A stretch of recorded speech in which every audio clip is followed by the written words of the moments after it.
Namaskar. I have a new story to tell about Nupur Gate. You know, that apology that India tendered? I don't think it had anything to do with Nupur Sharma's utterance on a TV show. To understand what I'm trying to say, just listen to me here. This may not be the real thing that happened, but it's nevertheless a very interesting story. Here it goes. Remember that when the West was slapping sanctions, that Russia said that they were going to give a $35 discount. $35 off of what? $35 off of the Brent crude that was being shipped at that day. So it's called Urals, Urals. That's the name of the Russian crude. So what happened? Reliance goes and buys tons and tons and tons of this. To understand the consumption of Russian crude by India, I'm going to show you a quick map here. You can see how from January to June, India's imports from Russia have really skyrocketed. See the line there, the dotted line is February. Then you see it March, it is a little bit, but April it becomes bigger, and in May it's huge. So what really happened? It is believed, in fact, there is proof now that what happened was Reliance got crude at this discounted price by the barrels, if you want to think of it that way. They got a huge amount of crude. Then they turned around and refined it in double quick time. And on April 21st, from Sikka, it's a port, a container left and landed in New York on May 22nd. And this is refined oil. So US cannot take Russia's oil because of embargoes. So what happens? Reliance gets it from Russia, refines it in double quick time, and sends it to New York. So there was an allegation by the United States that India is doing exactly this, and India has officially denied it. So what is going on here? India can suddenly become a huge player in this because Reliance, Adani, anybody else, SR, I think, whoever is doing private refinery, including the Indian government, IOC, everybody can get Russian crude, turn around and sell refined.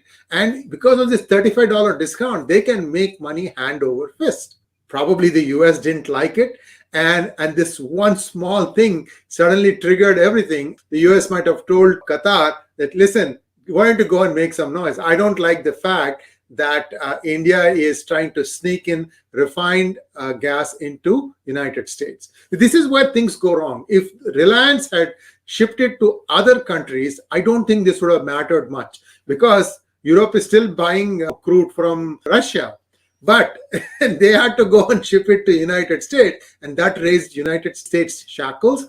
Who knows? Maybe it was the United States which told, look, you got to do something about this. Otherwise, somebody's eating your lunch here. They are trying to do an end run around you. So all the Middle East countries suddenly said, oh my goodness, you guys have to apologize. It's more like a rap on the knuckles for India. And India will probably, just say, yes, we are very, very sorry. It happened. And this episode should tell you that, it is the big businesses that run India, just like the big businesses that run the United States. So at the end of the day, poor Nupur Sharma got thrown under the bus for nothing. It was essentially trying to relay the rules of the game, which is why now you are seeing that Russia is saying it has no more excess crude to supply. So suddenly now everything is back to normal, or so they think, until something else happens and this game will be played one more time.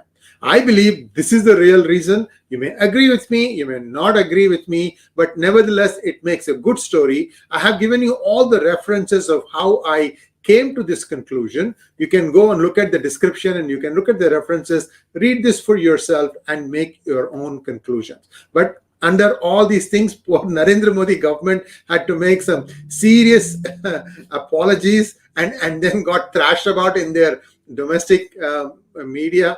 Hey, all this was avoidable if they had said, private company doing private deals, why are you telling me you want to have a restriction, put the embargo, put restrictions on Reliance, why are you telling me? That was one way to do it. That way it would have been more consistent. It's a free country. Everybody has freedom of speech to express whatever they want. Let them not apologize for that.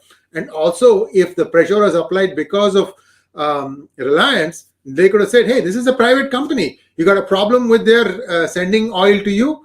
Well, you deal with them. I have no problem. You can place fine. You can impose fines on them. See, the problem is US also wants to eat the cake and have it too. It wanted that refined oil real bad. Otherwise, why would it let that thing happen? They could have stopped this thing in high season, stopped it from docking on the 22nd of May in New York. New York of all places. It wasn't like Timbuktu. Anyway, so interesting story. Like it, share it, and follow us on Facebook or Twitter or on YouTube. We're also, putting out videos on LinkedIn now, and also in Twitch. Whichever place you like to consume our data, you can do so. And don't forget to click on the bell button for notifications. If you think you like this video, click on the super thanks to show your appreciation. And thank you very much. Namaskar.